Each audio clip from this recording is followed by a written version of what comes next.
Okay, welcome.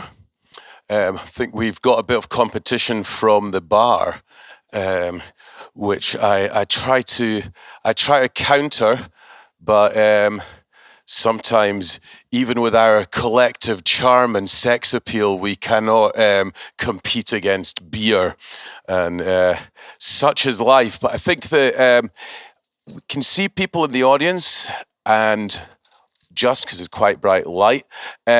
Just before we start, I'd be really interested to find out how many of you in the audience are musicians. Okay, any promoters, managers? Okay, anyone labels? Anyone I missed out?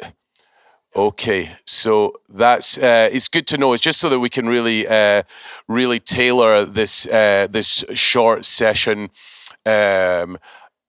for the audience. So I imagine if you are in a band, you'll be one. Have any of you actually played at any showcase events before? Okay, I see some nodding. I see some affirmation. That's good. So I think the best thing to do would be really for Marcus and Olivier to quickly introduce yourselves in the context of the Innovation Network. God, did I say International Network earlier on? I might have done that. I correct myself now. Innovation Network of European Showcases. So, Olivier, do you want to start? Should I start? Well, I'm Olivier. I'm with the Rockhal. I'm running the Rockhal. I'm involved in Sonic Visions, obviously, since the beginning. I've been personally involved in other initiatives, like in Luxembourg, Music LX, which is the export office that I co-founded and still sitting in the board. Then there's the MMF, which is the Music Managers Forum in Luxembourg, and the umbrella organization, the IMMF.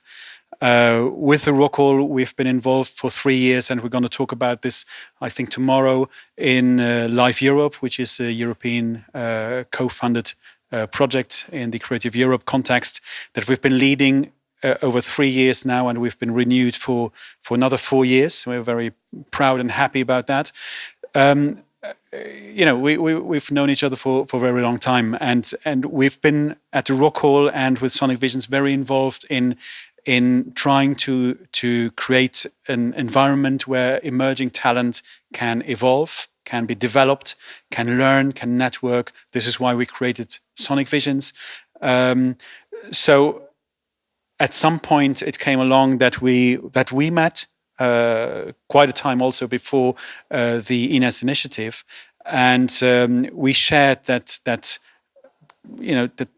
care about emerging talent and trying to create opportunities for them. Marcus was, well, and still is today, involved in gigmit, which is a platform that puts, well, he'll talk about that a lot better than I do. But from my perspective, it was a fantastic tool that creates, that gives in the hand of emerging artists and any artists, for that means, a nice tool to connect to promoters, to events, etc. So at some point, this connection came along, and I'm going way beyond the introduction, so I'm sorry about that. Let's give Marcus an opportunity to introduce himself, and then we'll come back to you, Olivier. Marcus, tell us very quickly, I think, what gigmit is, and then really, because we're here for the INES, how this came about, how your involvement came about, and really what the whole initiative is there to do. Yeah, thanks for the invitation first. So I'm the founder and CEO of gigmit. Gigmit is Europe's largest online booking agency or online booking platform. We have around 60,000 artists registered on gigmit all over Europe, 5,000 promoters, and about 10,000 concerts are getting booked every year on gigmit. So it's a pretty impressive growth that we have made in the last 5 years.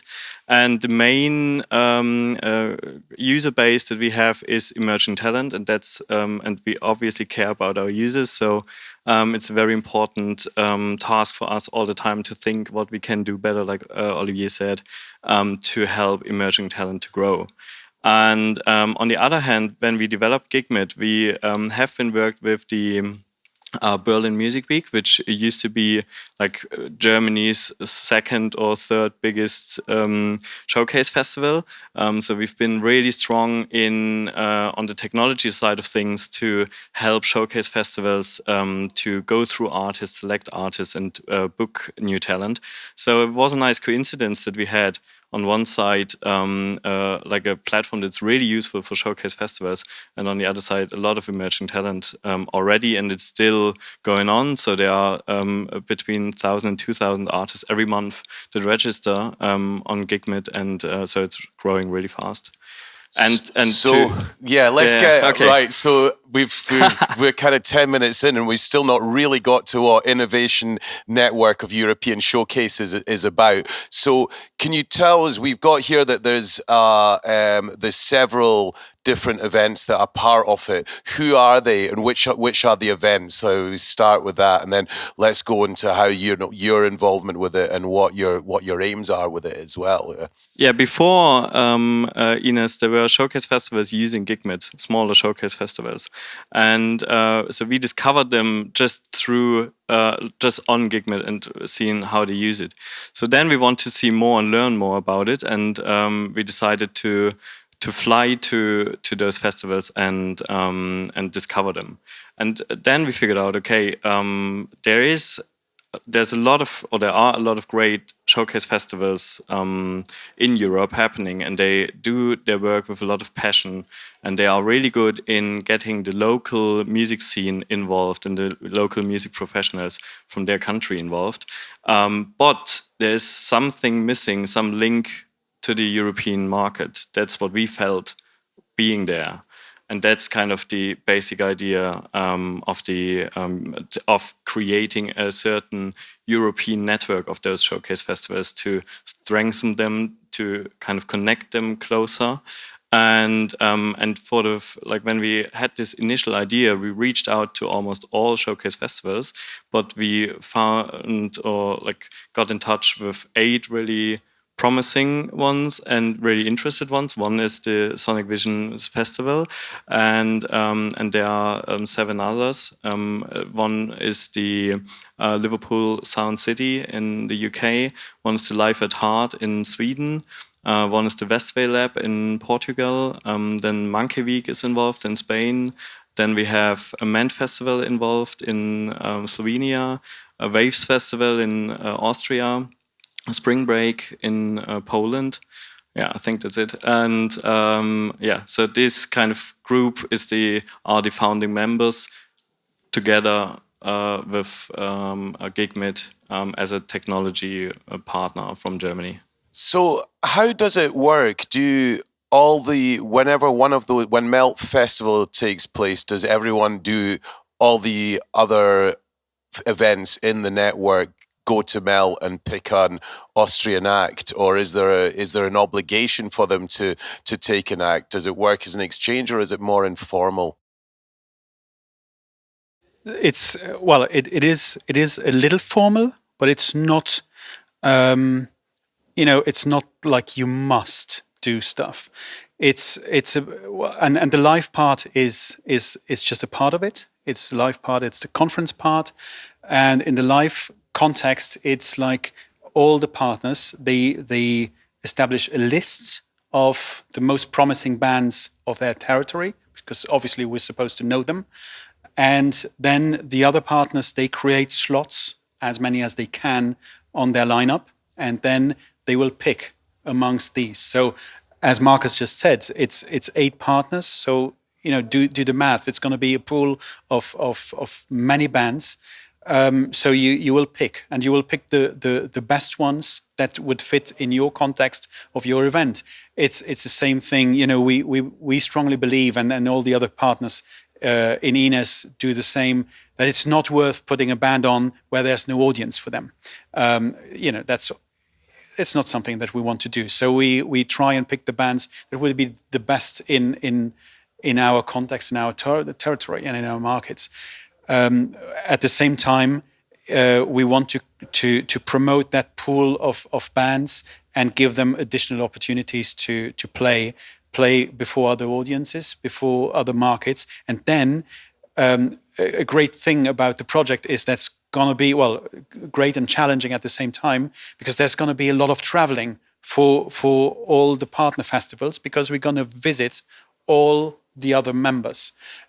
So we're going to see throughout the year, we're going to see probably all of the bands that have been picked at some point, because they will perform on one or several of the stages. And what kind of, is there a standard package that's offered to all the artists, or does it vary from one festival to the other? So, for example, is accommodation standard, are travel costs standard, or does it depend on whose festival you're going to? So, well, we don't want to change how the festivals are organized, have been organized before, but we want to develop it. And in this sense, there is, for example, a certain standard that the Innovation Network brings in. And one part is that artists get paid. The other part is that artists get paid for travel and accommodation. The third part is that music professionals get paid for travel and get free like pro passes as well. The fifth part is that the conference must be at least to 50% in English, and topics rely on topics like digitization in the market. What are the new opportunities and challenges, and what can we learn from other European influences or showcases already, and then there's also a certain kind of must-have, as Olivier said, of traveling for the showcase festivals themselves, that the crew and the organizers get in touch really closely, because we didn't want to have like this meeting once a year where you see each other and say, hi, how are you, how are your kids, and then that's it. It's more about getting really close in touch with each other, learning from each other a lot, and exchanging what is like one festival doing and how can the other benefit from it, and vice versa.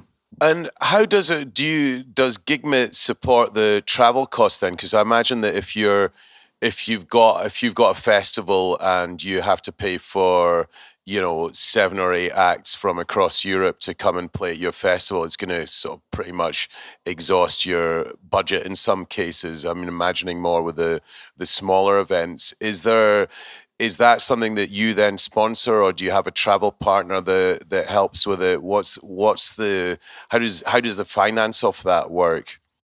So finance, the basis of the fundament of this project is the budget of the European Union. So we got lucky and got selected for the Creative Europe program, and that's kind of the main budget.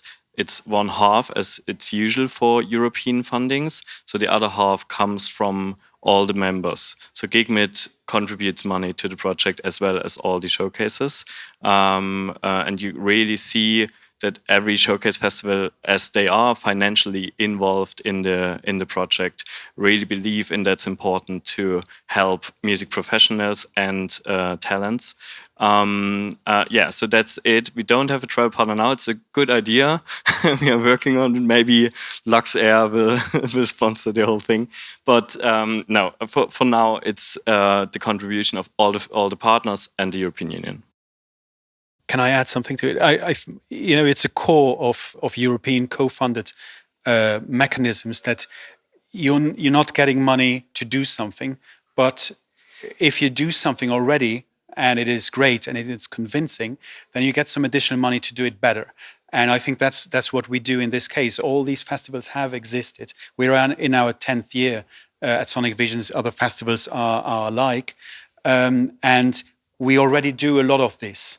And so there's as Marcus said, there's that proper financing part, and then with that additional budget, well, we can grow. We can grow stronger. We can do more, and we can be more efficient. I mean, it's those main core values that come back again and again. It's developing audiences. It's developing artists. It's developing, in this particular case, the competence and the knowledge of music professionals, not only the ones that are already there, but also the next generation of them, so the youngsters. And we talk a lot about creative entrepreneurship at Sonic Vision. So we focus on these people, and we make them travel, and we make them visit other places and connect.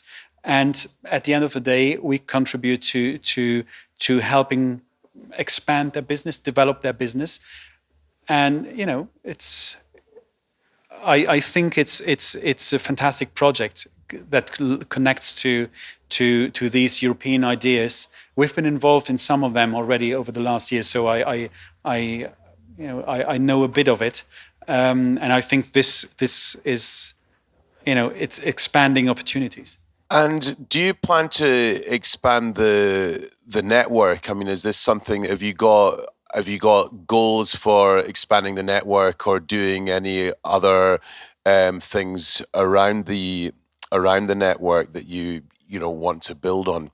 So ultimately, there are around 40 showcase festivals at the moment in Europe. We want to have them all on board in this network. For now, we just have to, it just started literally the whole project. So we have to develop a certain way how to associate with those festivals. We got, when the first press release were out, a month after, we had already 5 festivals that said, we want to be part of it. We want to join. So we are in touch with those, with the others. And as the basic idea is to have one online platform where music professionals and artists can find all the details about the showcase festivals, like when do I need to apply, what are their budgets and conditions and so on, what can I do to get involved, to have it all in one place and not just of the 8. So we're definitely working on throughout the project to increase the amount of festivals that are part of the network. And are there any other things that you plan to introduce? I mean, to what extent do you do mentoring for the artists ahead of going to play at the different events, or even ahead of the individual showcase events that they play? That's a very good question. You might have read the concept very no, well. No, I'm just actually, genuinely, I hadn't done that, but I am quite interested because I think it very, obviously I have to declare an interest because I run a showcase festival where we do a lot of artist mentoring, but I also see, and I was very interested by the fact that one of the conditions is that the artists actually get accreditation for the events, because some of the bigger ones are really stingy with that. And it seems ridiculous that an act can be at a festival and can't get into any of the panels. So it's almost kind of counterintuitive. But it is, that particular part of it does interest me, because I think that, you can go to events where artists are incredibly well equipped for making the best of the opportunity, and others where they're almost denied that opportunity other than standing on a stage. So, I mean, what have you got in store with artist mentoring? Yeah, so basically we found, okay, if an artist play abroad and they don't have a network there, and that the idea is to play abroad without a network and to build it from this point on, you're kind of lost at those festivals. So we want to help them to get connected.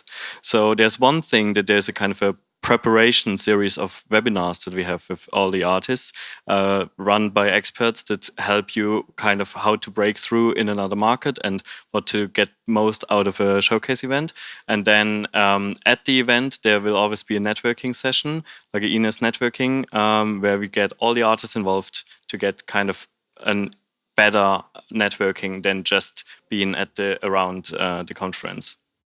And how many acts do you really foresee being part of this? I mean, is there an ideal number, or is there something where have you got an aim where you want to maybe cap it at a certain amount so you can continue to offer the the quality of service to the acts? What's your plan with that? So the project runs for 3 festival editions, and on average there will be kind of 300 artists involved every year. So 900 artists in total for the next 3 years. But there's a difference between kind of what is the festival itself kind of booking and organizing, which is like runs through the INES channel as well. And then there's a special thing, which is the INES talent pool. And that's what Olivier talked about earlier, like artists that you really, as a festival, as well as one of the partners, believe in is an act that is getting an audience abroad. And those acts are about 100 every year. It's called INES Talent. And the INES Talents will be announced by the end of November this year, the first year, and then it changes every year. And the next years, it's all an open call. There's always an open call on the website. It's just this year not has been an open call. So we reached out wide and openly to all agents and labels and asked them for their input. But through to timing, we didn't have the chance to open a call right now, because the first festival starts in February, which is meant in Slovenia, and then it's just too tight to book an artist well in advance. And with the, I know that there's ETAP, which goes through Eurosonic, which is also more, I suppose, let's call it commercial festivals rather than showcase events. But I believe there's also something called Excite, which has different showcase events, exchanging acts. I mean, how do you differ from those two different initiatives? Well, I think that every platform or conglomerate has their specifics. This one focuses on that mix around the showcases of the networking, the learning, the professional surrounding, and the showcase part being on stage. So it's that mix really that adds to the chemistry of it. Plus, it's that, as Marcus said before, it's that we really encourage the members. Well, sometimes we even force them to travel, discover the other events, and learn also. So even as the proper event, you grow because you learn from your peers. So it's something that is very specific. Now, in terms of how does it work with other platforms, with other groups. The more you can connect, the better it is. Of course, you cannot mix European money. You cannot for a stage like this grab into 2 or 3 pots and get some money out of it. That's the only thing. But a part of that, I think it would be a pity in terms of European funded or publicly funded at all initiatives to not speak to each other. I think that at some point there will be links, there will be connections, and hopefully we'll manage to enhance each action that the groups will do individually. I know that it's got a European flag on it, but I mean, is Iceland and Norway or Switzerland potentially able to take part, or is it very much focused on EU countries? No, they are. They could and should take part and be involved. So it's always let's say the ultimate goal is to mix music in Europe and to find new listeners in new countries, and so we don't see just like classical borders involved and countries categories. So it's more about whoever wants to be involved in within Europe can be part of it. And so if I was in a band and said, right, okay, I feel like I'd like to be part of this network, I'd like to go and play at these different showcase events, how would I go about it?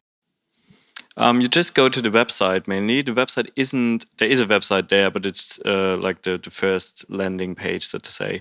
The website will be published by the end of November as well. And then there's always a big, there are different categories, the artist category and the music professional category and so on. And then there are ways to apply for your participation.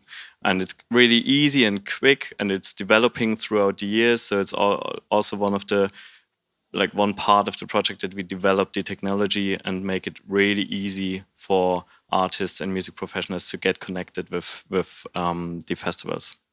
But does that mean then, if I was from a Luxembourgish band, I would have to showcase Sonic Visions in order to be able to tap into the network, or how would that work then? Because presumably, if if I was coming from Waves to here, that's where I'd expect to be able to check out a Luxembourgish band that I might want to put on.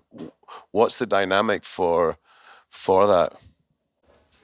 Well, it for sure it helps if you're put on in your local festival, because it shows already that there is some belief in your local market that you're good and that you can make it.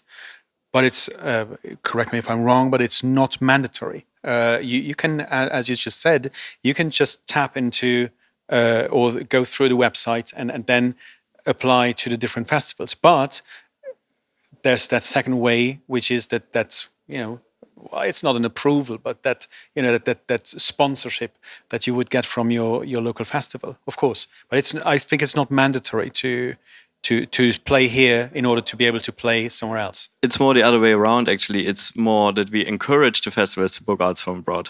So if you're an artist from Luxembourg and you want to play abroad, then this way, kind of go to the website, see all the other festivals in all those countries, then evaluate for yourself, maybe based on your fan base on Facebook or what listeners on Spotify, whatever, which countries are interesting for you, and then you select those festivals and apply there. So that's kind of a thing. And as Olivier said, it helps if you have the connection to your local festival. Obviously, if you are successful in your own market, then the chance could be higher to be successful abroad as well. Yeah. Also, because the guys at the other festival, they might ring us up and say, well, I got an application from this band. Are they great? Are they good? Or, what do you think? Maybe they don't. Maybe they, but people speak, and I think it's a good thing. But going back to your question, this is also a reason why we wanted to have Marcus come to Sonic Visions, speak on this stage, because for the ones that are in the room and for the ones who have friends in the other room speaking to the Belgians, and drinking beer with them, tell them about this, because this is important. People should apply. There is an added value. It's not just because the Rockhal likes European projects that we're partnering. It's because we believe that there is an outreach and a new potential for local Luxembourgish artists through this network to have an additional audience. And well, you mentioned applying as a professional. What are you applying for as a professional? Is that a free accreditation or a free ticket, or how does that work? So there are two parts: free accreditation and travel costs. Obviously, the travel costs are a bit more limited. But you go to the website and then you select, okay, I want to go to Austria, for example, and then you apply as a professional to be involved there, and you should mention a reason why you want to be there, and then the festival selects the professionals out of the applications, and then they got invited from the festival. Okay, so the basic idea is, usually if you want to go to a festival, or if you want to be on a panel, or if as an artist, if you want to play a festival, you need to know somebody who knows somebody who knows somebody. And so we want to, and that's one of the purposes of gigmit as well. It stands for transparency and more just make it more visible for people to where are those festivals, who are those people, send them the direct contacts and connect them directly without any buddies that are always around. And does it cost to be on gigmit? How does that work? Is there So INES is obviously not obviously, but it is for free. Gigmit has a free tier as well, so you can do both as an artist. Gigmit is not really made for music professionals if they are not bookers and represent artists for live. But yeah, there's always a free tier, and you can use this. Great. I think this seems like an amazing initiative, and hopefully you can come back next year and find out how everyone's got on. Is there anything else that you've got to say, gents, or anything that you feel you've missed out or I've not asked? I was not specifically. I was going to suggest that maybe there are some questions, but I need to say that next year he needs to come back because Sonic Visions 2018 will be the first Sonic Visions that it will be working inside INES. So today is the presentation.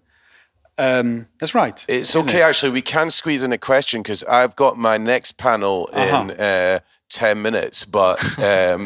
So we'll take questions at the bar also. The panelists haven't arrived yet, so does anyone want to ask a question? Don't be shy. Oh, is that someone just tucking on someone scratching his head? But anyway, I mean, what is really important is to spread the word, because this is just like the birth of the project, and it's really helpful to talk about it and to get the name out and to share this initiative and idea with others in this scene. So the more people know about it, the higher is the network and the kind of effect of the whole project. And that's one thing. And another thing is I have cards with me with like the contact details of our project manager, Magdalena, and myself. So you can take one of those and then reach out to us whenever you have a question. So we are happy to help. And we are at the bar probably for 10 minutes. So to answer you a quick question at the bar if you don't want to ask it in public. And even beyond, you'll be here, I'll be here. And then go check out the website. You'll see all the member festivals on it. And you'll understand also how to apply and how to use the system. I think that's really important. How long are you here for, Marcus? Till Sunday? Till Sunday, exactly. Excellent. So collar Marcus at the bar, buy him a drink, and then maybe in the next few months you'll be appearing at an exotic festival somewhere else in Europe. In Portugal, maybe. Yeah, that'd be good. I'm going to apply for that one. Thanks very much, gents. Thank you very much. Thank you.